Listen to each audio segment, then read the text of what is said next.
कब सुतत रहलो भर कबार में, एगो हो जमाना रहे। कब सुतत रहलो भर कबार में, एगो हो जमाना रहे।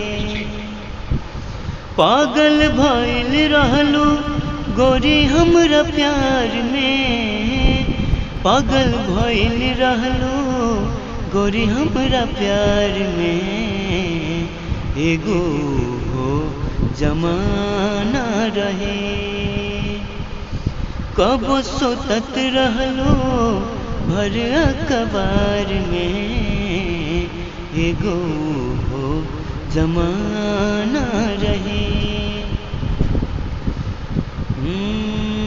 याद बड़ी हो आवल करे ओढ़नी के छाव हो, हमनी के बारे में जानत रहे सगरे गाँव हो। याद बड़ा हो आवल करे ओढ़नी के छाव हो, हमनी के बारे में जानत रहे सगरो गाँव हो।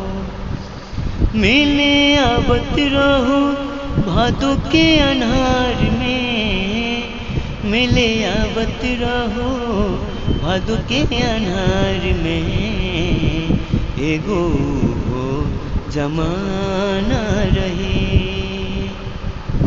कब सुतत रहलो भर कबार में, एगो हो जमाना रहे।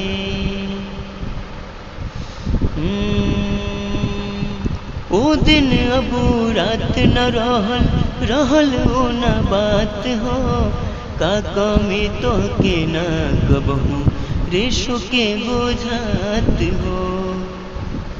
अरे ओ दिन अबू रात न रहल ओ न बात हो, का कमी तो के न कबहू राजेश के बुझात हो।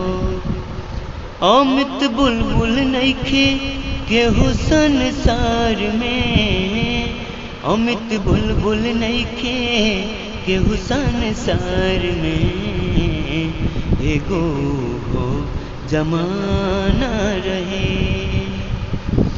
कब सुतत रहलो भर कबार में, एगो हो जमाना